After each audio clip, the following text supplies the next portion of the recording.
It's really fun to sing that song in a funny way. There's not very many songs like that. I feel like you can sing any song in a funny voice, but not every song you sing in a funny voice is like as satisfying as others, you know? That's true. That's a fundamental fact of life. So you got to find the funny songs. I proudly lay down next to you and take a nap today. Every day. Every day. Ain't no doubt. You I love to sleeping. nap. God bless this comfy blanket. Blanket. And I proudly stand up next to you. Very satisfying pause. I like songs with satisfying pauses.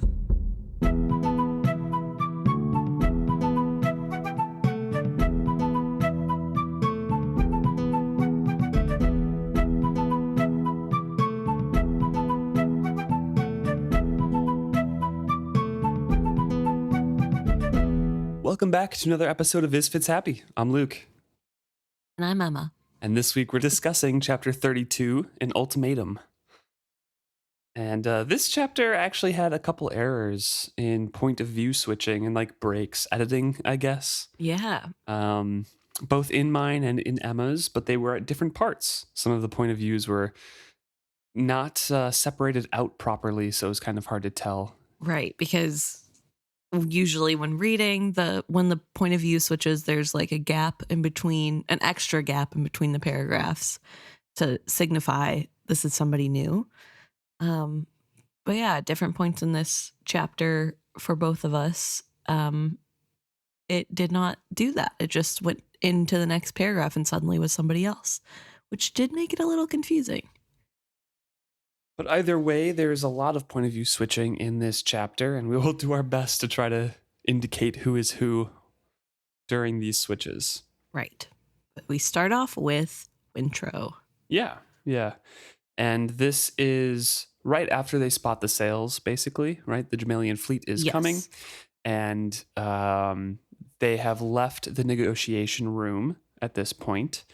And Althea is on the foredeck, and Wintrow's trying to get everybody down below because Kennit's like, put them in, Althea's room. Right. And as we last left off, we were in Wintrow's point of view, and he had noted that Kennit did not say to lock them in the room. Right. He just said to put them, and that was his little act of defiance by not locking the door. Mm-hmm.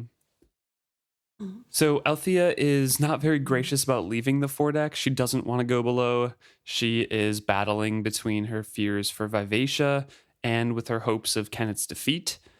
And eventually Vivacia herself turns to Althea and is like, please go below. This might be my chance to strike a bargain with Kennit. It will be easier for me if you are not present. So eventually they all leave. So Althea and Jack follows. Wintrow goes to get some food and drink, and by the time he gets back to the cabin, Althea and Malta were already facing one another across the room. The satrap had thrown himself onto the bunk and was staring at the wall. Jack sat morosely in the corner. Malta was furious. I don't understand why either of you would take his part. He pirated our live ship, killed her crew, and holds my father captive. You are not listening, Althea said coldly. I despise Kennit. All the assumptions you have made are false. Wintrow's trying to play peacekeeper here and says, eat and drink something, all of you, and then talk one at a time. We'll go through it, So, yeah, there's definitely this clashing of two big personalities and sort of a mirroring of what happened when Althea got on the ship and was accusing Wintrow, where there's just this assumption of you've abandoned everything. How could you take Kennit's side and not listening to what the reasoning is, or even if it's true, just assuming that they know whatever needs to be known just by looking at the situation. They are family. Yeah. All of them. Truly. But it was interesting because I think whenever this happened, I don't know if we called out Althea for assuming that Wintrow was on Kennit's side, mostly because she's kind of right. Yeah, and it was mostly we wanted to be a little bit tactful around that chapter too. So I don't think we were going too hard on Althea's decisions. Right. So I do want to say, like, I don't, and even reading it as just a reader, not a podcaster, I kind of was with Vivacia, even knowing both sides, because it does feel like he's on Kennit's side. Like, he has decided to be on Kennit's side. With Althea, you mean? Agreeing Wintrow, yeah, sorry. I'm agreeing with Althea's perspective of Wintrow being on Kennit's side because he kind of is. And so even though it's an assumption based off only what she's seeing, it feels like the right one. And so it doesn't feel as frustrating. Whereas here, I found myself immediately having my hackles raised, being like, why would Malta assume Althea's in on this too, without realizing, well, it's the same situation. It's it's literally the same thing. And it just is different because we know what has happened to Althea. And also, even if that hadn't happened, Althea is definitely not here willingly and not on the side of Kennit. Right. And so I think it's really interesting to have that play out, because then I was immediately reminded that, oh, wait, Althea did this to Wintrow and I didn't care. So I don't know. I think it's so fun to get to confront your own biases in reading like that. Yeah. Yeah. So Wintrow also did that immediately to Althea. Yeah. Just kind of assumed until Etta corrected him. Yes. So yeah. They're all family. And then the satrap speaks up and says, oh, is this another one of Kennit's humiliations for me? I'm expected to eat here in crowded circumstances, blah, blah, blah, complaining. Among common folk. Yes, exactly. And Malta turns to him and says, Magnodon satrap, it is no worse than sharing a table with pirates or eating alone in your room. Come, you must eat if you are to keep up your strength. Wintrow and Althea exchanged incredulous looks at Malta's solicitous tone. Witnessing this, Wintrow felt suddenly uncomfortable. Were they lovers? His aunt's admission had made all sorts of unthinkable things possible. I'm going up on deck to see what is happening. I'll try to bring back word to you. And he hastens from the room. So yeah, obviously it's just a very weird situation to see Malta act like that. Yeah, I think it's interesting because it really puts into perspective that Malta has been doing this so long that it's probably mostly habit, but also even now it's not safe to drop. Right. And she feels that she needs that protection, and so she is still doing it, which we get into later, I believe, when it's her point of view and she tells her story. She needs to keep the satrap on her side. Yeah, exactly. So I think it's really interesting to see that from other people's perspective, but also classic Wintrow. Again, on another assumption happening, but just by saying, oh, this happened one time, so all women must be like this. Well, I don't think he's saying that at all. I didn't get that perspective, at least from him thinking that. It was just a very solicitous tone and very like, oh no, you poor dear kind of thing. Please keep up your strength. So first, very odd for Malta. And she was just angry at the family and then super nice to the satrap. Then two, his follow-up of, well, unthinkable things can apparently happen. So maybe they are sleeping together? I don't know. I didn't get it as like all women are like this. No. I just mean he has a pattern of if one woman does something, he applies that to all women are now. That's just how they react, I guess. I don't know how to say that in a way that doesn't seem bad. Like, I don't think he's like... Kind of like the Etta's pregnant and when my mom was pregnant, she acted like this, so Etta must be like this. Yeah, I think he uses points of references from his own experience, which can be good. Everyone does. Yeah, but I think he does it to a fault where it becomes, if I've seen this happen one time, then anytime something similar happens, I need to insinuate that like maybe it's also that same thing that happened that one time. Right. And since he has so little interaction with women, it's like really detrimental to how he views women, unfortunately. But yeah, so I don't think it's done maliciously. I just think it's an interesting thing that's happening continuously from his point of view without him even realizing it. Yeah. So he goes out of the room to go on deck to see what's happening, and we switch over to Kennit's point of view as he is talking with Vivacia. He doesn't want to be talking with Vivacia because now is a time for action, right? It says this is no time for talk, but the live ship spoke anyway because he needs to have decisive action and show his power to show up the Jamaillian fleet, because the fleet is bigger than him. Right. And he's talking about how the fleet is sort of starting to surround him. And it's very obvious that what they want to do is catch him in the middle of their ships. But he wants to be focusing on what's going on because he does have a trump card. He has the satrap here. So he has a big bargaining chip. But he needs to be focusing on that and what he's going to say to the people coming aboard, not in whatever Vivacia wants. Mm-hmm. And Vivacia won't let him do that right now because she wants a big ask. Yeah, so she needs to leave tomorrow with the serpents because the serpents just can't do anymore. And of course, that is insane to Kennit. Right. But Kennit is trying to be like, hey, of course we're going to do what you want. Of course I'll fulfill my promise. All of this is great. And then Vivacia's like, oh, well, what must we do? And Kennit doesn't like the sound of that. So he outlines of like, hey, we just, Right. Well, just to back up a little bit, the tomorrow has not been stated yet. So right now she just says the serpents are tired and they need my help to guide them home. And he says, of course we'll do that as soon as this is over. So she's sighing because, well, what's this entail? What does this being over look like to you? Mm-hmm. Then Kennit continues and says, yeah, we'll ask them to subdue this fleet, and then they'll escort us to Jamaillia City as a show of force, and then we can go bring them back. And Vivacia's like, sorry, Bolt and her rashness made you offers that we cannot keep. Forgive me, but it is so. The serpents do not have that sort of time. We must go soon, tomorrow if we can. Tomorrow? Impossible. I would have to let the satrap go, release him to his own ships, and then flee like a dog with a tail between its legs. It would destroy all we have worked for just when our goal is within our grasp.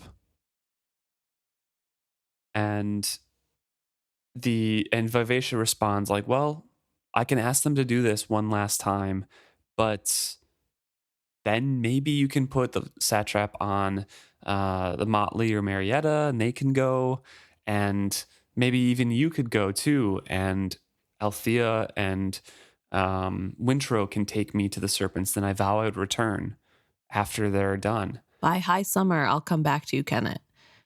She spoke her treachery aloud to him. Here, at the pinnacle of his need for her, she would leave him to return to her Bingtown family. He cursed himself silently for not heeding Bolt. He never should have brought Althea on board. The terrible plummet from dawning triumph to imminent disaster choked him.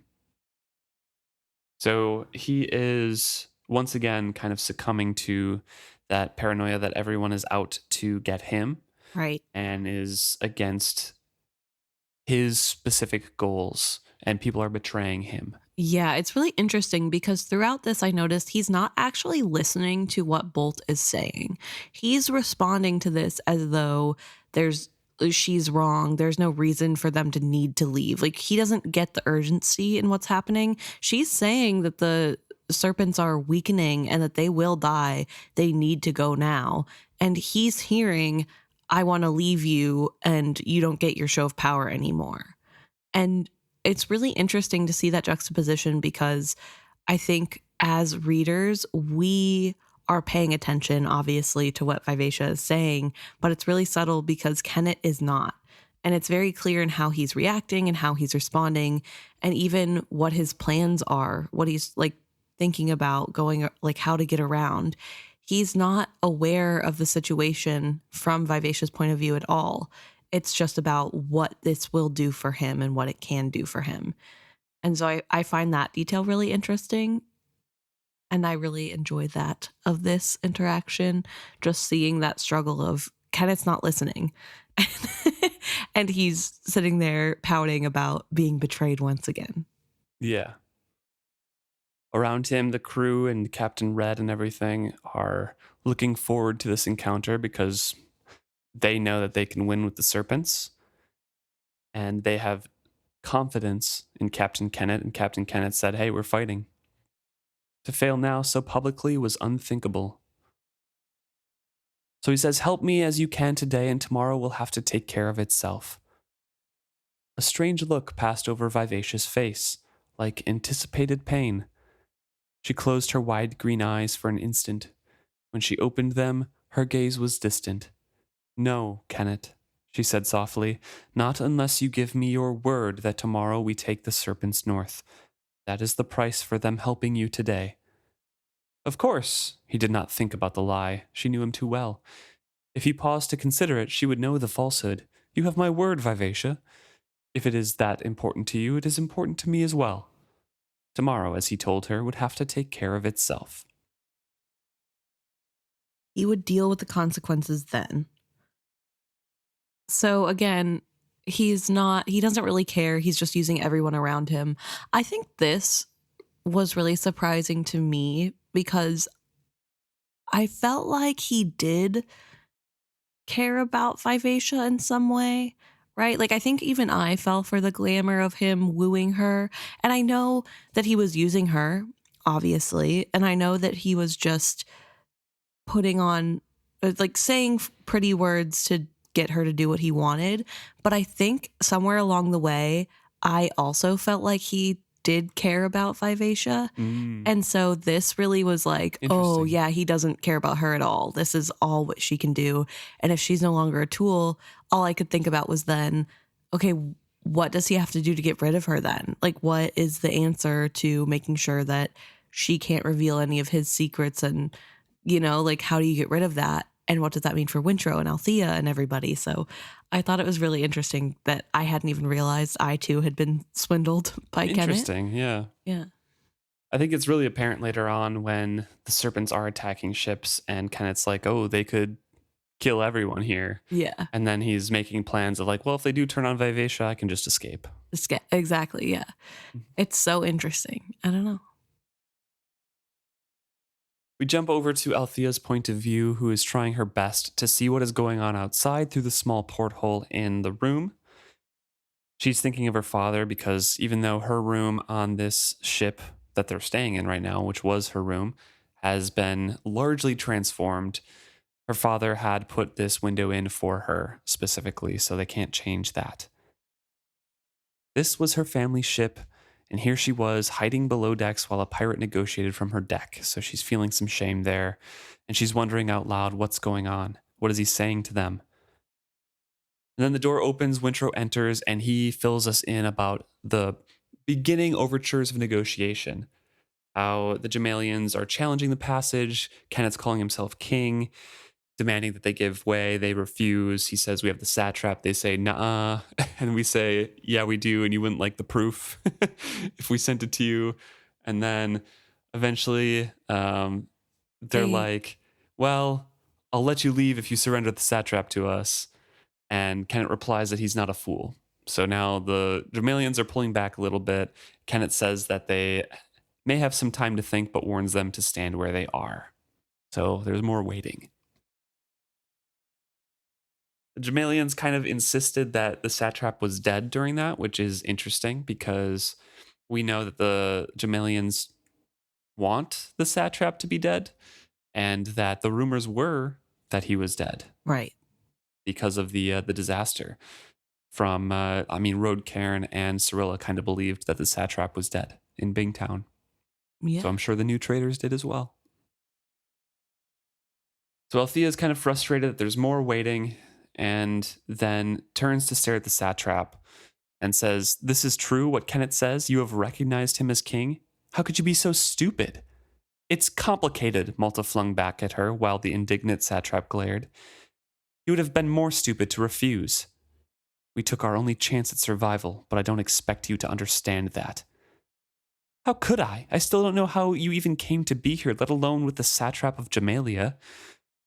As long as we're stuck here and must wait, why don't you tell me how you came to be here? How did you leave Bingtown at all?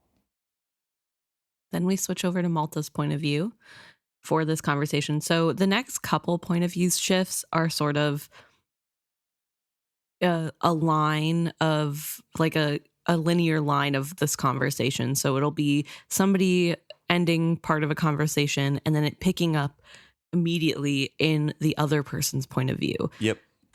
But yes, so from there, it goes to Malta, who is thinking, I don't want to be the one to talk first. And she sort of glances at the satrap slightly and is like, it says, sort of to cue her reluctance. But of course, her aunt does not get that because, according to Malta, she is not very good at subtleties. But Wintrow seems to understand, and he decides to take up talking first with the excuse of, I left Bingtown first. I should be the one to start. And then he tells what has happened since he left Bingtown. Mm-hmm. He launched into an honest but brief account of all that had passed. Malta felt incredulous when he spoke of being tattooed as a slave at her father's command. What had become of the tattoo then? She bit her tongue to keep from calling him a liar. His tale of their father's disappearance was as incredible as the story of rescuing a serpent. When he told of how the ship had cured him and erased the scar, she was skeptical but kept silent. Althea's face betrayed that she had not heard a full accounting of Wintrow's journey. She at least looked perfectly willing to believe that Kyle Haven was capable of anything. When Wintrow spoke of his father's disappearance at Kennit's hands, she only shook her head. Malta notes that Jack is just listening as if she appreciates a good yarn. Exactly, yeah. And the satrap had ate and drank with no concerns for the others, and he had eventually laid down on the bed and turned to face the wall. When Wintrow is finally done, Althea looked at Malta expectantly, but then Malta suggests, let us tell our stories in order. You left Bingtown next. So it jumps over to Althea. Right. But that was a really good way for Malta to casually get more time to not tell her story while the satrap could potentially hear, which is what this is all about. Obviously, she does not want to talk in front of the satrap, and only Wintrow sort of has gotten that. Maybe Jack too, we don't know, since we don't get her point of view, and she's not really that invested. I think she's literally just, I like a good story. Yeah, exactly.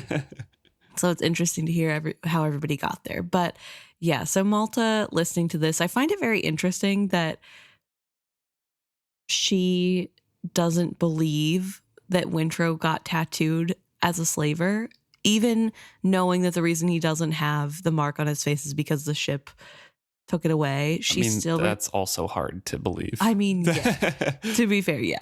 But like, she literally helped a dragon in a cocoon in this magical place, and that's where she doesn't believe in things being magical. You know what I mean? Like, right. Okay. But I do get that she has this view of her dad as one way and can't fathom him not being the version that she thinks he is. Yeah.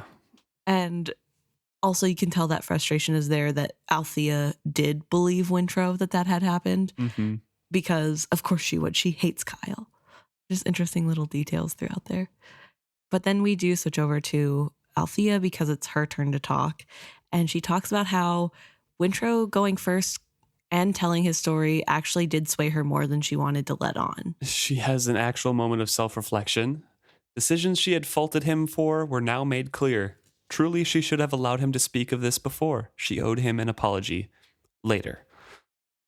So yeah, a little bit of thought of like, well, okay. Yeah, like, okay, I kind of get why he sided with Kennit. Yep. And then she goes on to think about how right now she actually is staring at him so hard that he's starting to blush. So she's got to stop that. But she is still thinking because it's her turn to tell the story, but she doesn't want to tell these youngsters, as she puts it, everything. And she's not sure what she owes them and what needs to be said. Like, should she tell Malta that she has a relationship with Brashen? She doesn't want to. And do they need to know every little detail? Do they have a right to all of her thoughts? And she finally decides that they don't have to get her feelings of it, but she'll talk about the facts because her feelings are her own. Yeah. So she wants to pick up the story where she leaves Bingtown on Paragon. But Wintrow's like, wait, I left way before you. I don't know any of the in-between story. So please start from when I left. So Althea starts, and we're switching over to Wintrow's point of view here as he's reacting to Althea's story. And whenever he said, wait, go back, tell it from when I left, he says that she could see that she was deciding how much to share with him. When she spoke, she told things in a bare, bald way, her voice becoming dispassionate as she approached more recent events. Perhaps it was the only way she could speak of them. She did not look at Wintrow, but spoke directly to Malta of the sinking of Paragon with all hands, including Brash and Trell. In a cold, flat voice, she spoke of her rape. Wintrow lowered his eyes, shocked by the flare of both understanding and hatred in Malta's eyes. He did not interrupt her. He kept his peace until she said, "Of course, no one aboard believes me. Kennit has impressed them all with his gentlemanly ways. Even my own ship doubts me." Wintrow's throat and mouth were dry. "Althea, I don't doubt you." They were among the most painful words he had ever spoken. The look she gave him near broke his heart. "You never spoke out for me," she accused him. "It would have done no good." The words sounded cowardly even to himself. He lowered his eyes and said honestly, "I believe you because Etta told me she believed you. That was why she left the ship, because she could not live to witness what he had done. Saw help me, I remained but kept silent." And then Malta asks why, Mm-hmm. and he has to justify. "I know Kennit, and it's not surprising he would do something like that. But he does good things.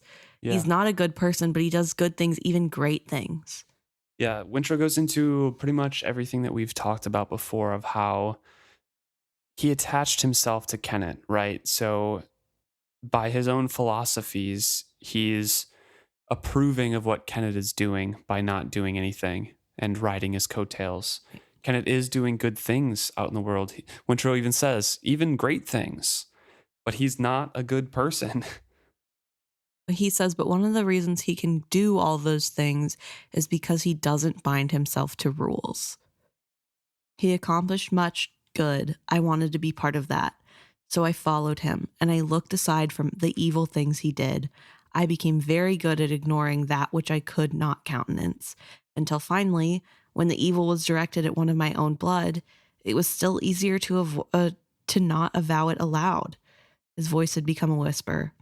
Even now, to admit it makes me part of it. That is the most difficult part. I want to share the glory he gained for the good he did. But if I claim that, then you can't play with shit and not get some on you, Jack observed succinctly from her corner. And then she pats Althea's leg and says, "I'm sorry." I hate Jack for this too. Like, yeah, that's a good chime in, but like, oh, now you believe Althea? Yeah, and also sort of like laying into Wintrow about, I mean, I don't think she's necessarily laying in. She is No, it's just summing it up, right? Yeah. Like, I don't mind her for that, but it's just like, oh, Althea tells her story, and Wintrow says, "Yeah, I believe you," and then Jack is like, "Okay, yeah, I'm sorry." Okay, well, It's like, okay, Jack. no, it is bad, and I don't want to defend it because I also am frustrated by it. But I will say, she got the story from Althea, who, as far as she knows, was on poppy drugs and didn't know it was happening. Everything she's heard about Kennit is that he's so nice and he has like outlawed rape on his ship. Yeah. And then Wintrow, the person who knows him well and works under him, says, no, he's a really bad person. He absolutely would do that.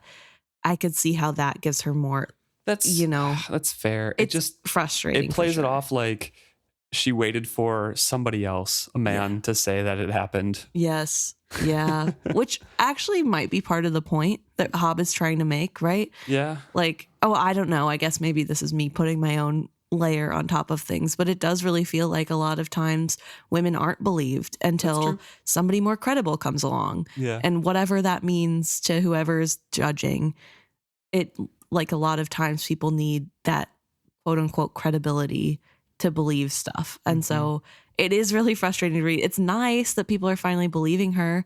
And it's sad that like, but it's not like she's being friendly about, I don't know. It's just, it's not like a, yeah. No, it's not good. But I also want to talk about how Wintrow's reaction to all this, he's saying, like he's acknowledging that the reason he didn't say anything out loud is because since he has sort of sided with Kennit in all of this, if he's okay with Kennit doing bad things in order for the greater good, he has to be okay with what happened to Althea, and he was really struggling with that. I think that is a really interesting lesson to learn of like, Mm-hmm. it doesn't matter until it affects you directly sometimes. But it also is frustrating because it's still sort of like you saw how upset she was and you didn't at any point give her the verbal confirmation. And it's all about how he feels so hurt saying it aloud and all that. And I get that we're from his point of view and it was hard for him to say, but what do you think she felt? You know, when Yeah. you're sitting there too afraid to voice that you believe her at any point until now. And then you have to justify it by saying, well, it was just, there would have been no point. I don't know. I am still frustrated with Wintrow. I also frustrated with Jack, but I found it really interesting that Malta believed her aunt immediately. Yeah. She didn't need any details. She talked with Kennit for 8 hours, whatever. She didn't need anything else besides Althea's just bare bones account of it happening, and she believed her. Malta sized up Kennit pretty well when she first boarded, saying it was similar to like Road Cairn, right? Yeah. Very handsome and debonair and charming, but also current of danger. And then also her experiences on the Chalcedean ships with, you know, not quite what Althea went through, but that harassment. Right. And men doing things for no reason. Exactly. That's what I mean. Yeah. Is that probably cued her into some of those things and how possible those are. Right. Yeah. So I don't know. I found that aspect kind of interesting. Mm-hmm. I also... Well, it's also, you know, she's a woman, right? So she automatically knows. Right. Yeah, I guess there's a little bit of that tropiness of like Edda knew and Malta knows because they're women of the world that have experienced the world. But then like Jack doesn't get to just know. Right. I don't know. It's frustrating. Yeah. But I also thought it was interesting. I think I have respect for Wintrow for admitting that he only believed Althea because Edda believed her. Yeah. And I think that's pretty big for owning up to that. And he does apologize here for what happened to her, but also for staying silent. Yeah. And I think that's also really important because like apologies are great, but if you don't know why you're apologizing, it doesn't do any good. You know what I mean? And so for him to acknowledge not just that he's sorry that this happened to her, but his role in that by staying silent and not taking her side openly, I think is really big and I think does help. Mm-hmm. And I hope it helps Althea, you know, like it just, I appreciate his character for that. I still am frustrated with him. I'm still probably overly harsh on him, but I will say I think it's noble that he admitted all his faults and explained his side and did not then make that her problem of like, well, see, I was in a tough spot. It was, no, I did this and I was wrong and I'm sorry. And it wasn't on her to have to justify for him. So I appreciate that. There's a silence for a while and Jack speaks up saying, we have to kill him. I see no alternative. Agree. And but Althea shakes her head slowly saying, I've thought about it. At first I thought about little else. I would do it in an instant if I could do it without injuring the ship. Before I take that step, she must see him for what he is. Wintrow, are you willing to help me with that, to make Vivacia see him as he truly is? Wintrow lifted his chin. I must. Not for you, not for the ship, for myself. I owe myself that honesty. And then Malta's like, but what a father. Please consider him, like keep him safe until we can figure out where Kyle is and save Kyle. Right. Before you do anything to Kennit. Yeah. So before we get into that, what was your thought on Wintrow's response of I'm doing this for myself? I immediately know what you're going to go to. But I think it's not as selfish as it looks or sounds. I think it's Wintrow being as self-aware as he has always been in these books. Sure. Because if he takes up the cause for somebody else, he is once again putting aside his role in it. And he's like, no. It's not for me. I'm doing this to help Althea or to help my ship. Right. It's not taking ownership of what he did. Okay. Right. And I think that him doing it for himself, owing himself that honesty is like, I need to make everyone see what Kennit truly is because I aided in that deception. Okay. So I think it's really again, like, in the context of reading it or in the direct conversation around Althea's trauma with Kennit, Right. maybe it can be seen as a little bit callous or like not centered on her, but this isn't a conversation that is centered on her because Althea centers it on the ship. Right. So I think in that case, it's like, I need to do this because I don't want to be complicit in his cover up anymore. And I don't want to use you as a cover for my hurt. You know, I don't want Okay. to shield myself by justifying this with a just cause. Okay. So that's how I read it. Well, that's a really nice reading, and I like that a lot more than how I read it. So How did you read it, though? I don't know. I think I was just disappointed once again. And again, I'm Because he didn't center Althea in it? Well, or I don't even know that. I think it just like feels like a harsh thing to say, which I will say, I think Wintrow is somebody who, I don't know how to explain this without seeming mean, and I don't mean it in a mean way, but I don't think he's very good at like normal communication. I don't like, I feel he like was there's raised in a monastery. yeah, like there's an art to communication, in my opinion, that's like polite talk. You know what I mean? Like there's a way to speak and say what he just said that is a little bit less harsh. Like there's just like more flowery language, I guess you could say. Or even just cutting, like, Just don't say that part out loud. just saying, I owe myself that honesty Yes. for myself, but I will help you or something, Yeah. Not Like, just denying I'm not going to do it for yeah. you or And Vivacia. I don't want to phrase it as like it's a lie if you do it that way, because it's not lying. It's just Less tact. yeah, you don't always have to say every thought out loud, and I don't think Wintrow has mastered that skill. Like Wintrow kind of like free speaks, you know what I mean? Like it's that was probably how he was taught too. true. Yeah, from the head to the mouth. He's not there's no stop in between. And I feel like as There's someone no stop in between, but it ruminates up in the head for a while. Yes, it does. No. So I don't know. It's hard to explain because again, I don't want it to be harsh. And I know some people do struggle with that. And like, that's totally fine. I just, as a reader in this moment, I'm like, wow, you could have said that a little bit better, Wintrow. But not everybody has that talent. And so Yeah. I shouldn't hold that against him. It's not a new thing. Just felt like an awkward phrase to you. It just felt like something that didn't need to be said out loud. Yeah. Like it's fine for him to think that. It feels really harsh in the instant of the person who was directly affected by the actions to be like, well, I'm not doing this for you, but I'll do it for me and my problems. Like, okay, like valid. You're allowed to do that. Maybe don't tell that to I don't know. And maybe other people feel differently, but that's how I felt when I read it. I was like, oof, once again, not needed to be said out loud, but all right.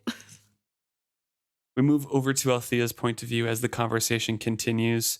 But before it continues, there is an interruption with a long, low sound suddenly traveling through the ship.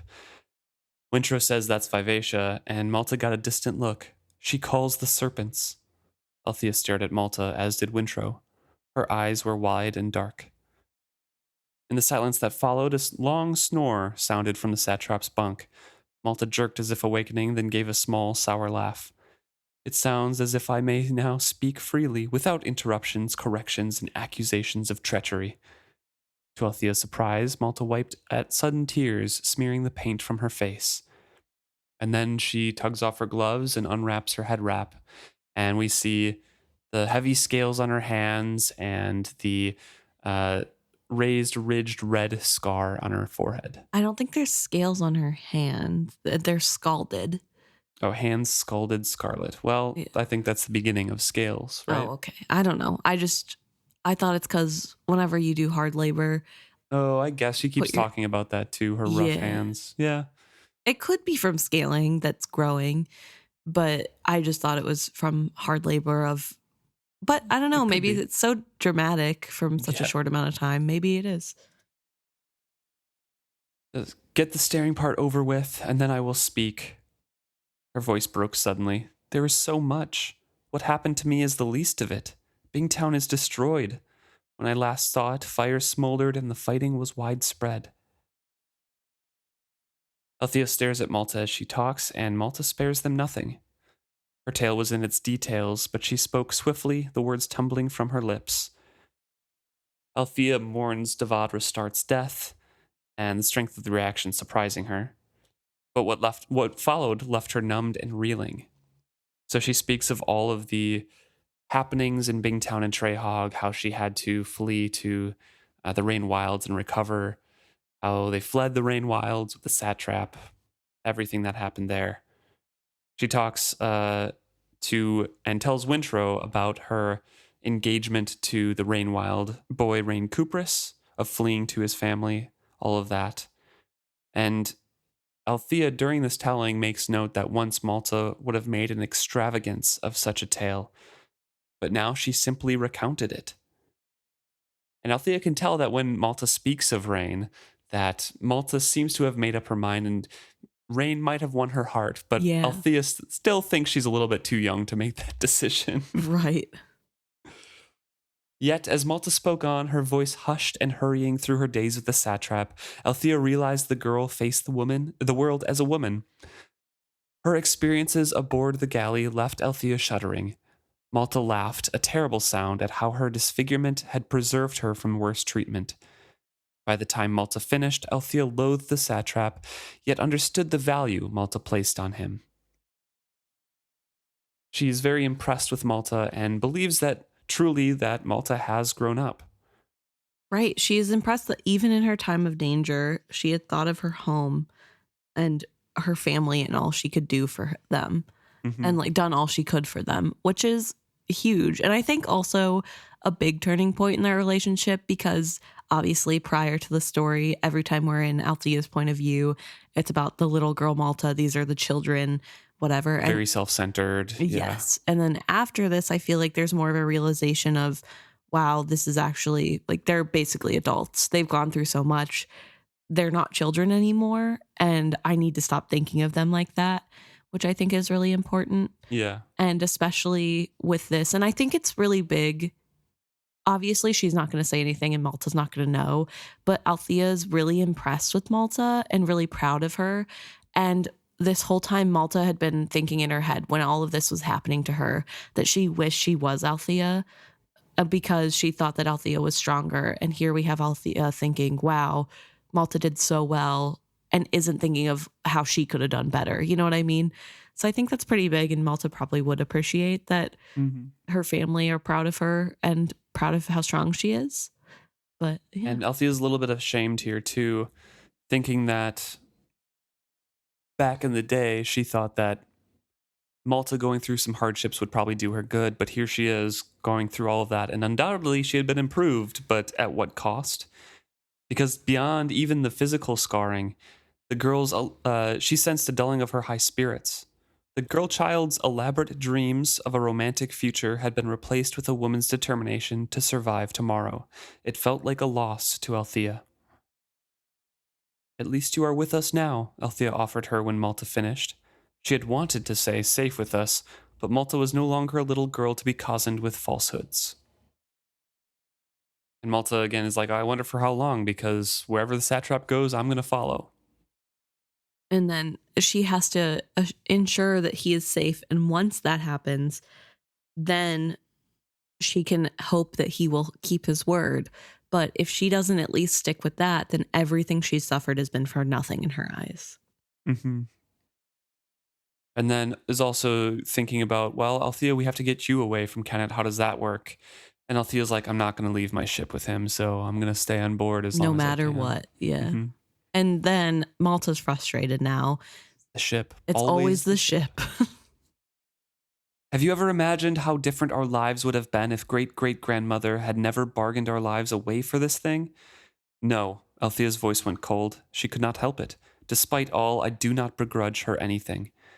She has made a slave of you, blind to all else. Oh no, never that. In her lies my true freedom.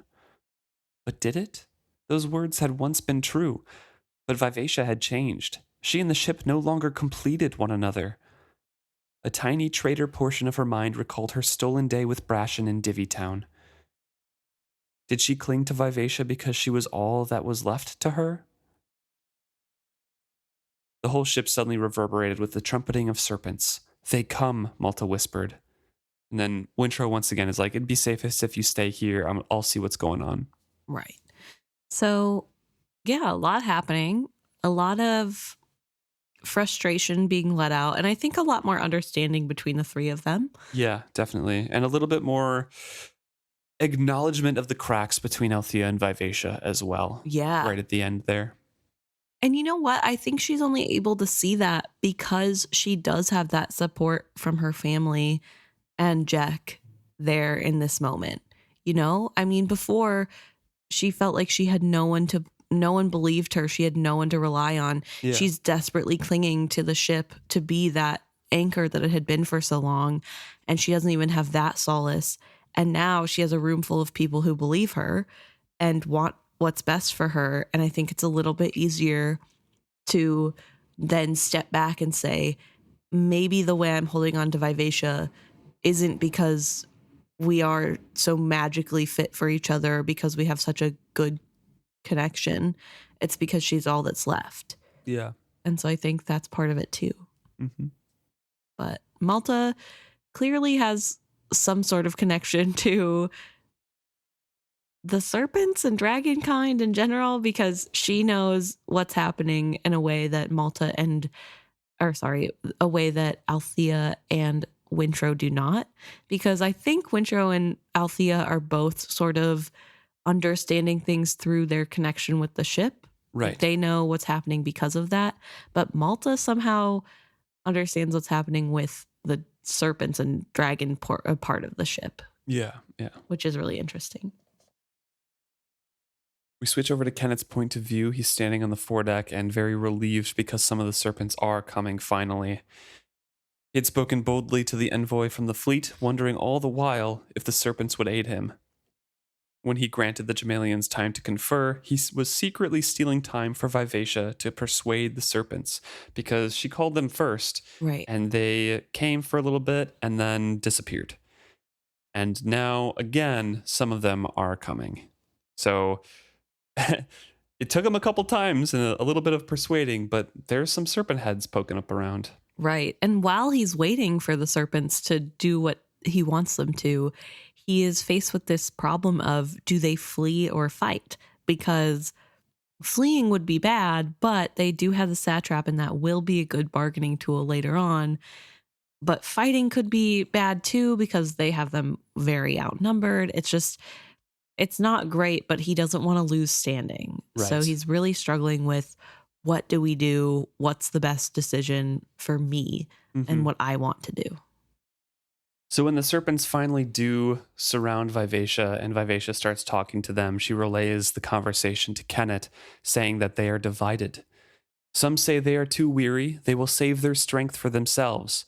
Others say this last time they will aid you. But if we do not take them north tomorrow, all will leave without us. If I fail to keep my word, she paused before stiffly resuming. Some talk of killing me before they leave. Dismembering me and devouring the wizardwood parts of me for my memories might be helpful to them. It had never occurred to him that the serpents might turn on Vivacia. If they did, he could not save her. He would have to flee on the Marietta and hope the serpents did not pursue them. We'll take them north tomorrow, he confirmed to her. She murmured something that might have been an agreement. Kennit considered only briefly. Tomorrow, this weapon might no longer be his to control. He would wield it one last time in a way that would become the stuff of legend. So he wants to break the whole fleet's power in this one go. So he just says, attack them, show no mercy until I say otherwise. Right. He doesn't want to, frighten them into agreements. He wants to be like, I might not have this again. Do as much damage as possible. Right. I don't care about the consequences. Exactly. Well, especially because they're not consequences he has to pay for, right? Right. In his mind, potentially what happens is tomorrow he gets on the Marietta and Vivacia sinks, and he doesn't have to worry about that problem anymore. Mm-hmm. There's no defiance. There is no anybody knowing Kennit. That's best case scenario for him. So he's just going to keep going and figure out what to do next. Take it one step at a time. Yeah. There's a moment of indecision from Vivacia, but then she commands all the serpents to go, and silence fell, and serpents surged forward. Only about a third of them go. Mm-hmm. Those that remained were impressive, he told himself, flanking his ship like an honor guard. He became aware of Wintrow behind him, and Kennit rushes to explain himself, says, I did not send as many this time. No sense in risking sinking the ships as they did with Paragon. And safer for the serpents as well, Wintrow observed. They will be more spread out and harder to hit. This had not occurred to him. Kennit watched the phalanx of serpents. Perhaps no other human eye could have discerned that they did not move as swiftly as they once had or swim as powerfully. He notices that the ones flanking him have kind of slack skin, their scales don't gleam as brightly anymore, and they're just looking worse for wear. And he says, no matter. If they would get him through this final battle, he would have no further need of them. He had pirated well before the serpents allied with him. He could do so again. It's so funny that Kennit wants to be king of the Pirate Isles, and yet he's still just going to be a pirate, and that's like his plan for the future. Even when he is officially king, he's still going to be pirate. Of course. But I also find it interesting that we really see the callousness of Kennit and why I think he, in the long run, would not be a good king. Because here he has beings that are under his control. He has not once thought about them and what they need to survive and be strong. He's only thought of them as sort of a weapon for his use. Mm-hmm. And now he's actually looking at them and seeing, oh yeah, they don't look very good. Well, it doesn't really matter because I don't need them after tomorrow. So whatever, maybe they'll die, maybe they won't. I don't care. Yeah. And I kind of feel like he would have that same view towards his people too. If they're doing stuff for him and making him feel good, great. He'll use them. Amazing. If that has dire effects on them, who cares? They're just people. They can be replaced. But at the same time, I think for the beginning of the Pirate Isles as a kingdom, he would be the perfect king. Yeah. Because he does love city planning, and he does have great ideas to improve like infrastructure and things like that. He would make choices that would make him popular with the most amount of people. True. Which like is what you need. What you need. So he doesn't have to be a good king. He views people as tools, but it's kind of like King Shrewd, True. Yeah, I guess what is a kingdom in this book without a king who has tools? Yeah. So, yeah, 1/3 of the serpents surge toward the Jamaillian ships, and by random luck, they strike a serpent on the first volley as they release their catapults and arrows. Harsh jeers of triumph rose from the Jamaillian ship. The injured creature, a skinny green serpent, shrilly trumpeted its pain. The other serpents flocked to its cries. Broke its back, Wintrow harshly whispered. His eyes were narrowed in pained sympathy. The figurehead gave a low moan and dropped her face into her hands. My fault, she whispered. He lived so long and came so far. To die this way? My fault. Oh, tell her, I am so sorry. That is the bard. Yes. That they first found and first sang the song. Yeah. And he is gone. Mm-hmm. And before he sinks out of sight. Yes. It enrages the rest of the serpents. Yes. So they go and now attack the ship that was successful in hitting Teller.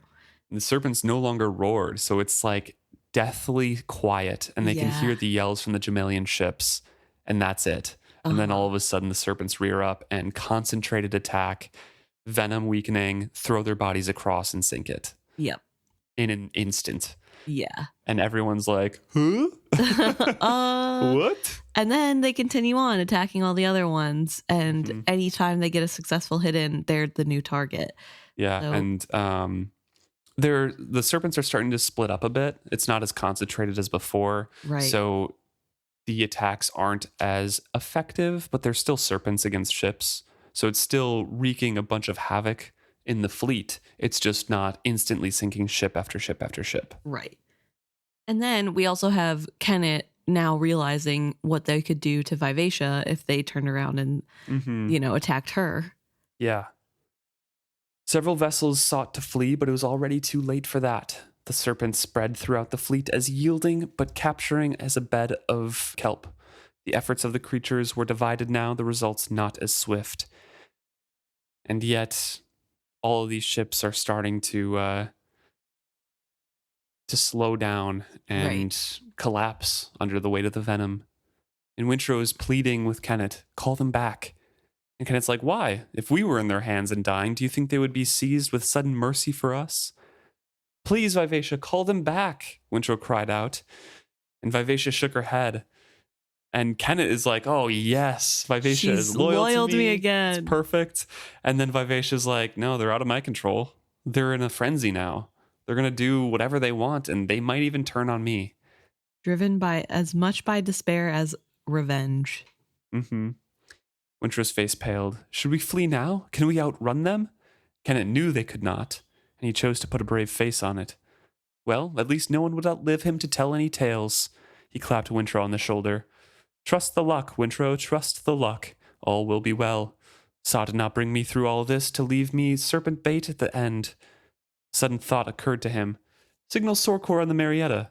Tell him to send Etta back to me. Now, in the midst of all this? Wintrow was horrified. And Kennit laughs aloud and says, there's no pleasing you, is there? You told me that Etta belonged at my side. I've decided you're right. She should be beside me, especially on a day like this. I hate Kennit so much, but especially this moment of, oh, I might die. Better bring down Etta with me. Let her be, leave her alone. What are you? Don't want anybody to tell tales. True. But also, the charm keeps telling him that because he betrayed Etta, his luck is turning. Yeah. So he needs any luck he can get. That's fair. But it's still annoying that his first thought was like, bring Etta back. It's really dangerous. She might die along the way, but bring her back. Now we have a short little scene from Rain's point of view, who is very uncomfortable flying at this point. He's been bruised for weeks flying, grasped in Tintaglia's talons. Yes. And they see a small Jamaillian ship down below. Tiny Chalcidian galleys flanked a sailing ship on the seas below them, Rain says. And Tintaglia asks if he wants to lighten up their days. Exactly. And he groans and begs her not to because he's so bruised and in pain, and he does not want to be jostled around while she fights and mucks around with the boats. Exactly. So as she's going to have some fun with the Chalcidians, she asks, do you hear that? And Rain's like, no, like, what are you talking about? He's just so uncomfortable. And she dives and starts flying super fast. And Rain is like, please stop. Yeah, he's dizzy. Yeah. He doesn't feel good, which she's got some G-force behind her if she's flying super fast all of a sudden. There, she cried out suddenly. He did not have the breath to ask her what. They tipped and went sliding down the sky. Tintaglia gave vent to an ear-shattering scream. See them? There they are! Mental shout of triumph. So they have spotted the serpents. Yes. And then we go back to under the deck with Althea, Malta, Jack, and the Satrap. Yep. Is this from Althea's point of view or Malta's point of view? I think I don't know. Malta. I think Malta. So this one's actually Althea's point of view. Yes. Mm-hmm. And she's trying to see out of the little window, saying, what happened? The serpents ceased their attack. And they all turned their heads. But she can't figure out what's happening. And Jack pushes her out of the way so she can see. Yeah, exactly. And so I wish I would more closely link to Vivacia. I wish I could see with her eyes as I once did. And Jack is like, well, what does she feel? And then wait, where are all the serpents going? And Althea answers, well, she feels too much, fear and anxiety and sorrow. Are the serpents leaving? They're going somewhere. Why are we staying in here? Let's go on the deck and see. Might as well, Althea replies. Wintrow said we'd be safer here, Malta reminded them. She lifted her hands suddenly to her head as if even the thought of venturing onto the deck pained her. I don't think he expected things to go this way, Althea replies. I think we should find out what is happening. And the satrap's like, I demand you all remain here. Yes. Like, what's going on? Keep me safe. Yeah, I will not be abandoned. As my subjects, you owe me loyalty. Remain here to protect me as necessary. A grin twisted Jack's mouth. Sorry, little man, I'm not your subject, and even if I were, I'd still go up on deck. But if you want to come with us, I'll watch your back for you. I'm back to liking Jack. And then Malta drops her hands from her face. She drew a sudden breath through her gaping mouth, then announced, We have to get to the deck, right now. Tintaglia comes. The dragon calls to the serpents. What? A dragon? Althea demanded incredulously. So Malta didn't tell everything in her tale. Yeah. So what else did she leave out? Well, She probably just skipped over the collapsing city, I guess, besides like, oh, I went to the city, it collapsed, and I saved the satrap. No, to be fair, she didn't see Tintaglia awaken. That's true. And the only time she did see was whenever she flew above her really high, and then she was wondering if she had imagined it. Yeah, that's true. That's true. So to be fair to Malta, Malta didn't know for sure that the dragon was alive. Mm-hmm. She didn't, so she probably didn't skip that. Malta replies to Althea saying, like, I can feel the dragon and hear things through her just as you do with the ship. Trust me, she's coming. And Rain is with her. He comes all this way seeking me. Me! She lifted a hand to cover her mouth and her face crumpled. Don't be frightened. The girl hunched on her chair. Her fingertips prodded the ridged scar on her brow. She dropped her hands away as if burned and then stared at her claw-like fingers. No, she whispered. No, it's not fair. What is the matter with her? The satrap demands. Is she ill? If she's ill, I don't want her here. And then Althea says Malta and wonders what ailed the girl. I just want to stop for a second. I've been pretty nice to Althea up until this point. Althea's so obtuse sometimes. Yeah. It's pretty clear what she's upset about. She keeps looking at her hands and touching her scar and being like, it's not fair. After she says the boy she likes is coming to see her. Right. And I guess we don't really get much from Althea or Wintrow on like Malta looking crazy different. They do mention what she looks like, but neither of them really dwell on the changes or seem to like make it a focus of, wow, she looks so different now. I mean, Althea does remark quite often on the cicatrix, her scar, yes. Her raised, ridged red scar on her forehead that is apparently huge. Right. But nothing really about her hands besides right now. But then I just don't understand why she wouldn't understand that she wouldn't want to be seen like that by somebody that she likes. Yeah. You know what I mean? Like in this moment, nobody realizes.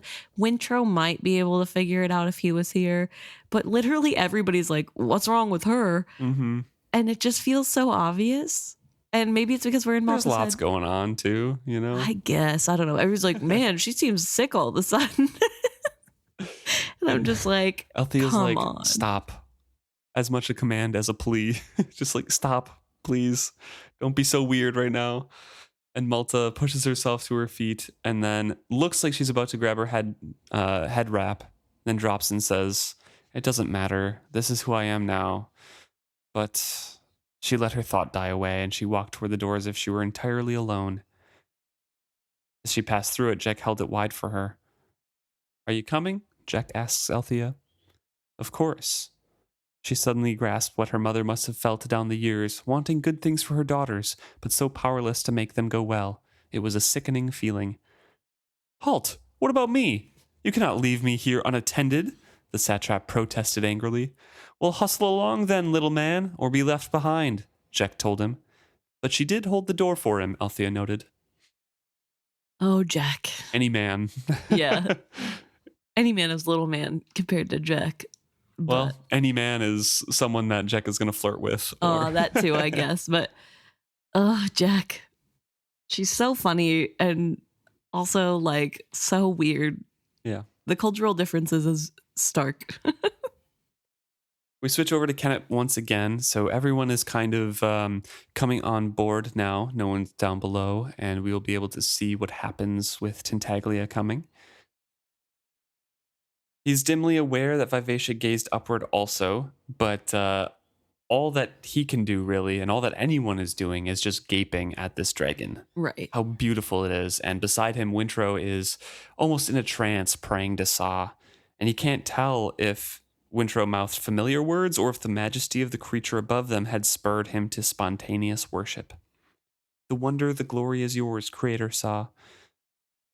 Do you think it's similar to like a Selden kind of thing, or is it just a prayer that he has on hand? I don't know. So I keep like ruminating over this, and I don't think it's this.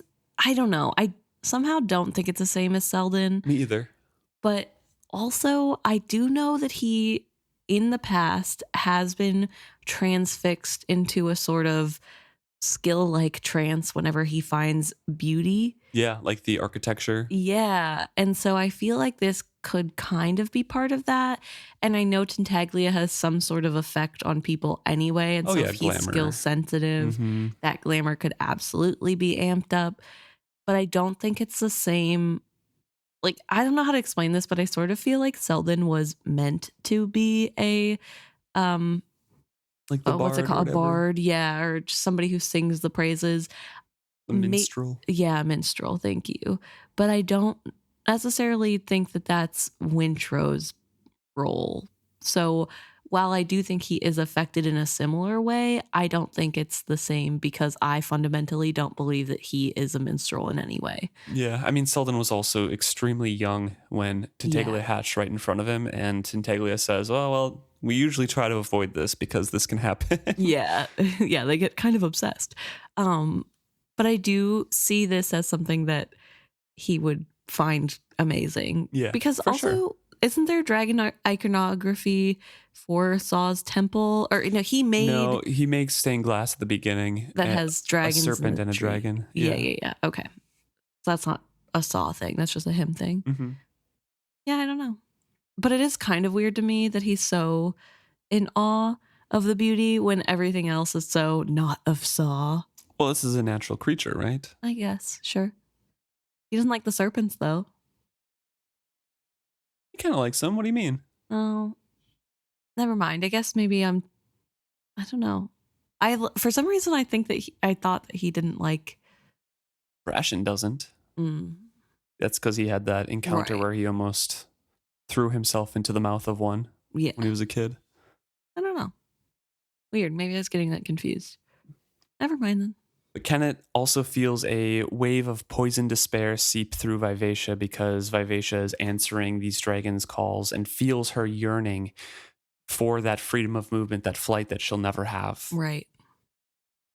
The serpents, at the same time, had ceased their attack on the Jamaillian ships and swarmed in the open sea. Some were motionless, staring at the dragon, and some were frolicking and cavorting as if their antics could attract the dragon's attention. The fleet had seized this opportunity. From certain death, they grasped at survival. One smaller vessel was sinking, her decks awash, so some of the sailors, the Jamaillian sailors, are being saved, and they're trying to regroup and exit this dangerous area. Right. Trying to save themselves from certain death. In the boat that Sorkor had dispatched at a crouched low, her gaze darted from the serpents to the circling dragon. Her face was pale, her eyes fixed on Kennit, and the men in the boat with her pulled savagely at the oars, hunching their head and just trying to get to the bigger ship for safety. On every circling pass, the dragon swooped lower. Unmistakably, Vivacia was at the center of its gyre. It clasped something in its front legs, Kennit saw. Prey, perhaps, but he could not make out what it was. Was it sizing up the ship before an attack? Would it land on the water like a gull? It swept past yet again, so close that the gust of its wings buffeted the ship's sails and set her to rocking. The sea serpent set up an ungodly ululation that rose in volume and pitch as the dragon descended. Then, as it passed right over Etta's rowboat, the dragon let its burden drop. Whatever it was narrowly missed hitting the boat. It landed beside it in a gout of water. With a ponderous flapping of wings, the creature rose laboriously. It roared and the serpents clamored in answer. Then it flew away much more slowly than it had come, and all the serpents followed it. And I think we know, or we can assume, that the reason that Tintaglia is flying more slowly now is so that the serpents can follow her. Exactly. It's not tiredness or anything else. I mean, to be fair, she also was racing to come find them, Yeah. but she is definitely making sure that they can follow her. She fulfilled the promise to Rain. They found Malta, and now I'm sure she had Rain promise to like come help them afterwards. Right. But yeah. She just had to make sure that he landed safely in the water before she could go take them away. Exactly. So now we switch over to Edda's point of view. She is in the small boat. Before we get there, though, I just want to end on Kennit's point of view, where the dragon gave a final drawn-out cry as it flew away, taking Kennit's triumph with it. So Kennit is not happy about this sort of his change. weapon is gone. And not only that, but the way to get rid of the ship in an easy manner also gone. True. So yes, now we're in. But also Edda's maybe point. the problem of having to get rid of the ship because True. Vivacia doesn't have got to rid of the follow burden. him. Yeah. Now she can follow him. His luck. Yes. So yeah, we switch over to Edda's point of view, and she realizes that it was a man who was dropped. She watched him as he plummeted into the water, and he's kind of drowning. The dragon had dropped him so near the boat that he had nearly swamped it. Edda would have sworn it was deliberate. So she's shouting, looking in the water, like, "Where is he?" And all the men who are rowing are panicked because obviously a dragon was flying right over the top of them and are just rowing for Vivacia. And they're not paying attention because they're panicked. Yeah. And not only that, but they're seizing the opportunity of no serpents around to row harder to get to Vivacia quicker. Yes, so exactly. they're not paying attention to the man that just dropped next to them or Edda's commands. Yeah. And only Vivacia was paying attention to Edda because Kennit and Wintrow were also staring after the dragons and serpents.